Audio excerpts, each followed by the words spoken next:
এই যে এইটা হচ্ছে আপনার ওই যে বুট দিয়ে গরুর মাংস দিয়ে তৈরি করানো একটা জিনিস, যেটা কিনা 5 বছরের মেয়াদ। তবে এটা খুব ভালো, এটা গরমের মধ্যে খেতে হয়, একটু গরম করা মানে খুব ভালো লাগে। তো গরম ছাড়া ভালো লাগে না, তবে তারা খাইতে পারে সবকিছু। এই যে আরেকটা, এটা গরুর মাংস এবং শুয়োরের মাংস দুটো একসাথে মিক্সচার করা। তবে এগুলো আমরা খাই না, এটা আমরা তাদেরকে দিয়ে দিই, কারণ আমার জন্য খানা আছে আর কি।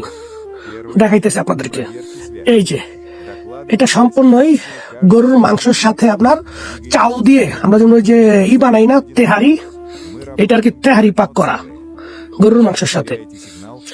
এটা হচ্ছে আপনার ওই যে পনির, আমরা বানাই না ওই যে আপনার এটা কি কয়, এই দেখেন একটা আর কি হালাল, একটা হচ্ছে বেহালাল।